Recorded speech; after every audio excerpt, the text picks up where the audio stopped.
Guys, ituturo ko sa inyo ngayon kung paano gumamit ng PATS na 100% accurate.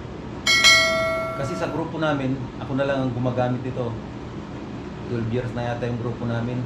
Ako na lang yata naiwan na gumagamit ito. Kaya napag-aralan ko ng konti yung mga shortcut kung paano mag-PATS na 100%. So, ituturo ko sa inyo kung paano. Okay, tara! Tingnan muna natin ang mga gagamitin natin sa pag-PATS. So, unang-una, ito, yung PATS kit, cold PATS kit. Ito yan, yung mga ano. Tapos, ito yung ano, panghasa doon sa interior para maglinis, para malinis yung kintab niya. So, mamaya ituturo ko sa inyo. Ito yung bala ng stapler. So, kukuha lang tayo ng apat kasi apat yung papatsan natin mamaya eh. So mamaya i-segregate ko yung apat na piraso. So ito yung C-clamp at saka mayroon din siyang flat sheet. Yung mga flat sheet natin napulot-pulot ko yan, napulot-pulot ko lang yan. So itong ano binili ko lang sa mga online. Ito. Yan, mga C-clamp sa mga ito. So, saka kailangan din natin ng ano. Ito pala, pang-ipit din natin kasi kulang yung ano, kulang yung C-clamp ko kaya gagamitan ko siya ng ganito.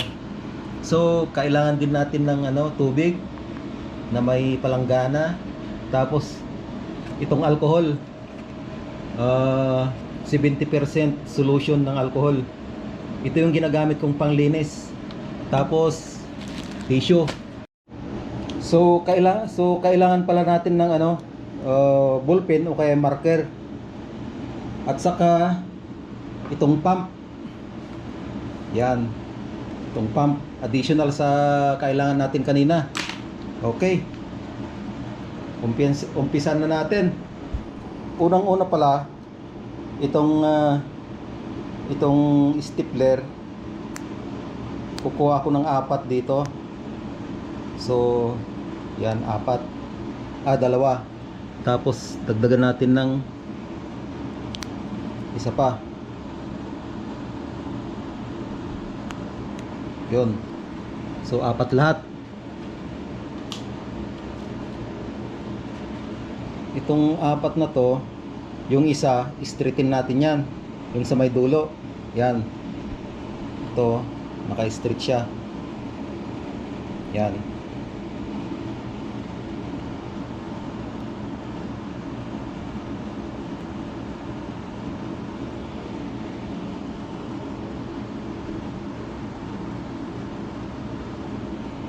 Yan.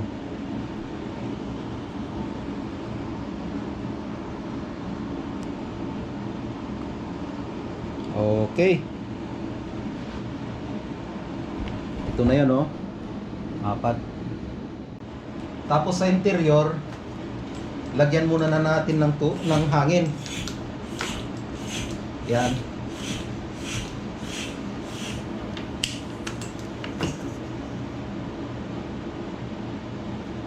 Lagyan natin ng hangin. Tapos hanapin natin yung butas.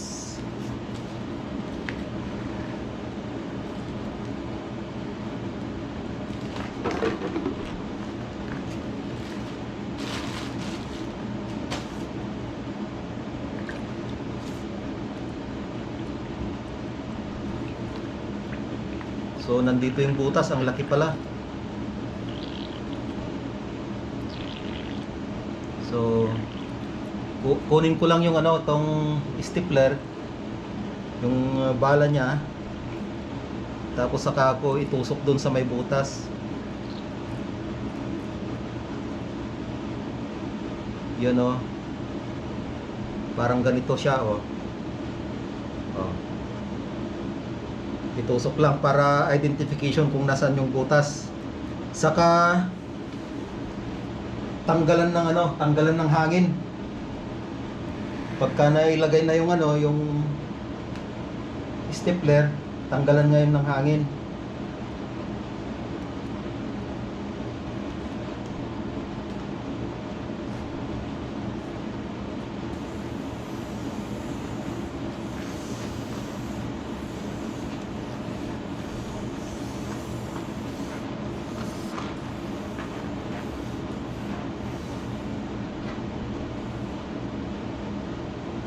Okay. Tanggal na yung hangin. Saka isara yung valve. Pagka natanggal na yung hangin, kunin ko yung tissue. So, linisin natin.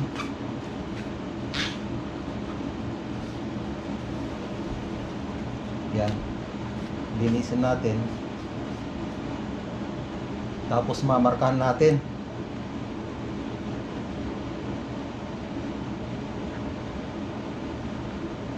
Yan. Parang malabo. Ito na lang. Yan. So, nandito yung sinter. Kahit na mawala yung itong bala ng stapler, alam mo nang nasa gitna siya. Okay. So, lahat gagawin natin sa mga natitira pang interior.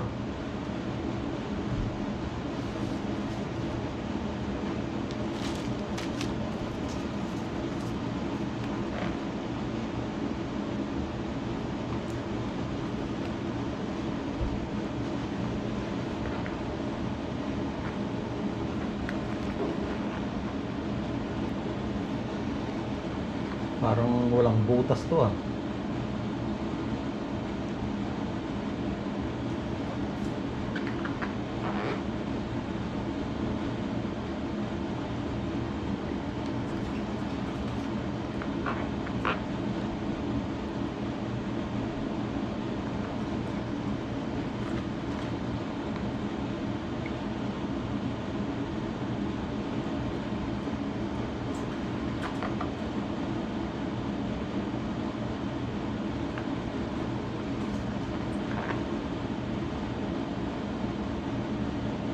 Meron.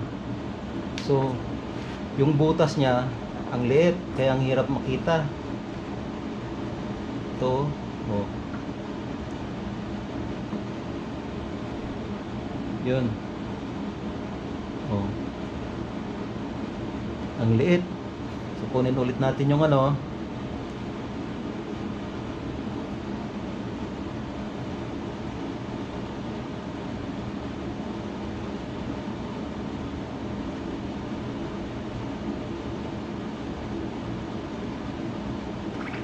yan.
scrap natin. Scrap natin ito. So, kukunin natin yung namarkahan natin at tanggalan natin ng ano, yung makintab, outer parts ng ano, outer layer ng interior. Ito, tanggalan natin yung makintab. Dapat matanggal yan para dikit na dikit. Huwag lang ano, huwag lang maalis yung marka natin, kasi pag kanalis hindi mo na malalaman kung nasaan na yung butas mo. Yan.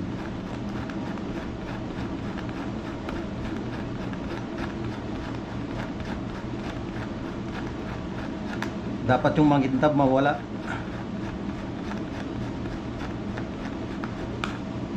Okay. Tapos lagyan na, punasan natin ng alcohol para mawala yung mga alikabok niya.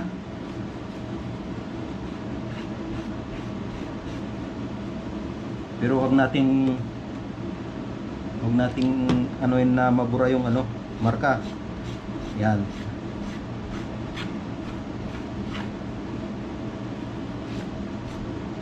So, tapos yung isa,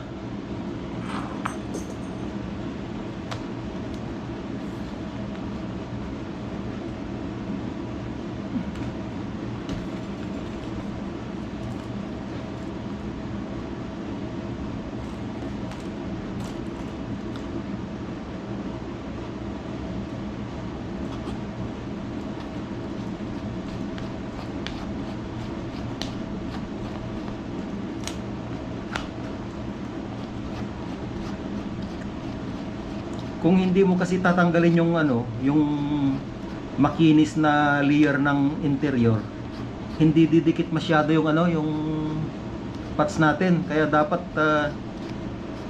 matanggal talaga yan. Didikit man siya pero hindi accurate. Gusto ko yung dikit na dikit.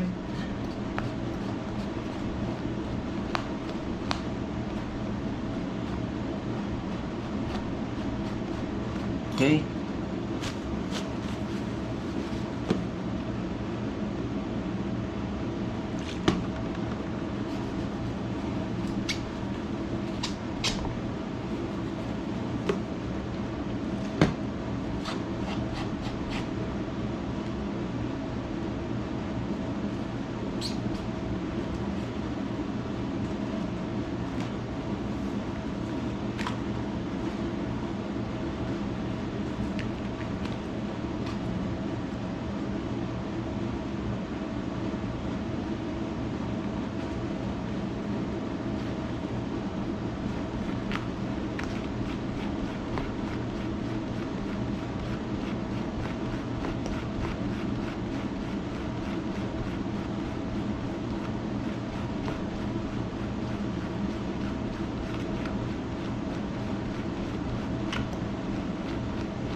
Okay. So, maglagay na tayo ng parts. Tanggalin muna natin yung silupin sa may taas. Mayroon siyang silupin eh.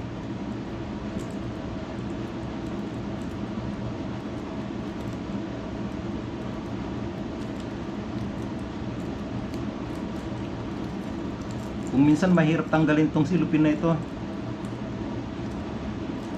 yung taas niya, pero pwede rin hindi natanggalin. So lagyan natin ng ano, yung glue, yung nakasali siya rito sa may ano, kit. So ito, may sobra pa ako sa mga iba, so ito na lang yung ilalagay ko, sayang naman.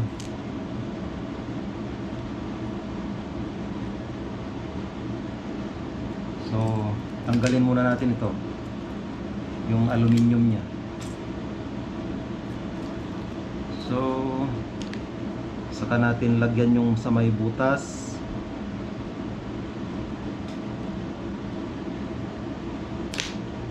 Saka natin ilagay yung parts. So i-press lang natin. So pagka dumikit na, ilagay natin yung plate kabilaan, tapos yung C-clamp na maliliit.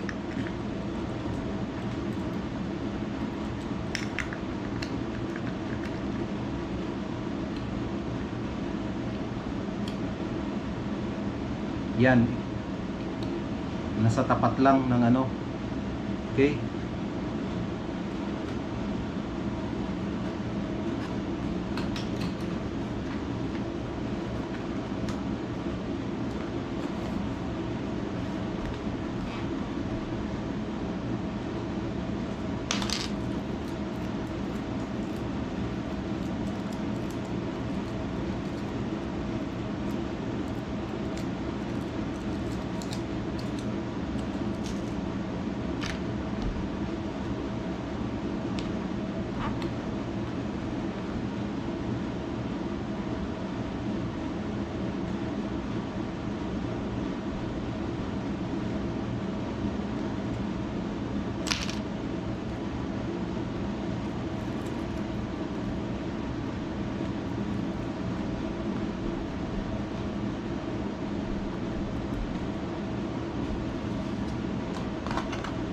Tapos yung plate ulit kabilaan, tapos yung C-clamp,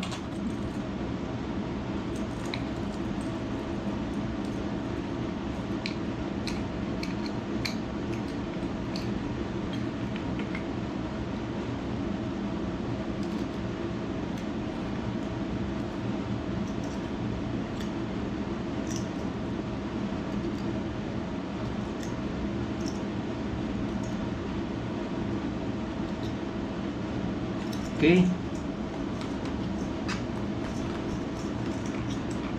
Di ba napakadali?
Okay.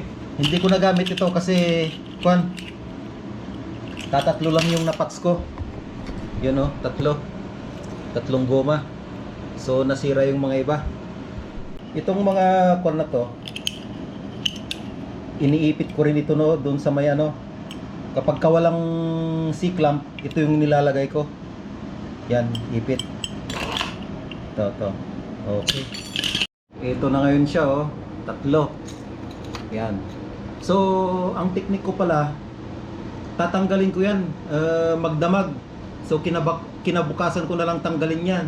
Kasi pagka tanggalin mo, 1 hour ganon, after 1 hour tanggalin mo, may yung sa may center nito, hindi pa natutuyo. Yung sa may sentro niya, hindi pa natutuyo yan. So, kailangan natin magantay tayo ng isang gabi para matuyo sa gitna bago natin gamitin yung guma. So, ito yung katibayan na matibay itong ano, ginawa ko. So, ito yung nasira kasi ito eh. Malaki yung butas masyado. Kaya di ko na sinilan. So, sinira ko na siya. So, ito. Tingnan mo, dikit na dikit. Oh. Dikit na dikit sa guma.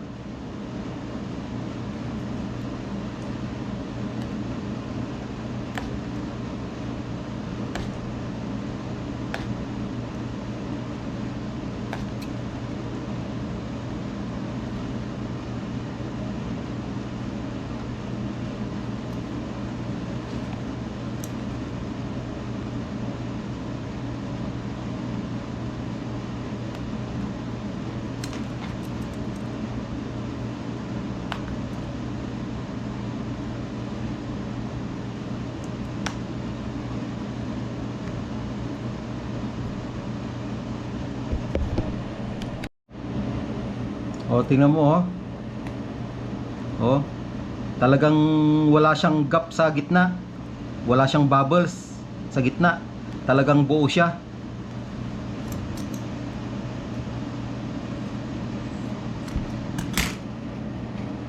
Oh.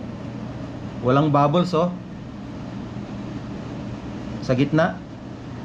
Kaya maganda talaga yung ano, yung patagalin siya ng isang gabi bago nyo tanggalin yung ano, C-clamp. Accurate yun, 100% na maganda yung pagkasil ng goma nyo. Yan muna ang may share ko sa inyo.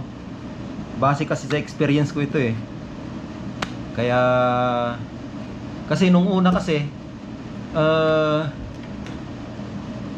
nagdadala kami ng pots. So sa mga ride, so pagka nagpots kami, pagka may nabutas, nagpots kami, tapos sinasalpak namin kaagad, hindi pa natutuyo, sumisingaw din. So hanggang sa ano namin na nagdadala kami ng mga reserba na interior.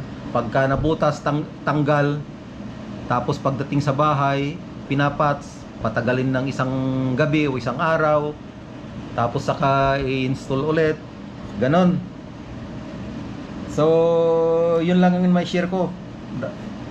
Nakuha ko lang sa mga sa experience ko sa pagbabike. So yun lang guys. Salamat sa pagsuporta sa aking YouTube channel. Paki-like and share na lang. Kita-kits na lang sa mga susunod na video. Salamat. Bye.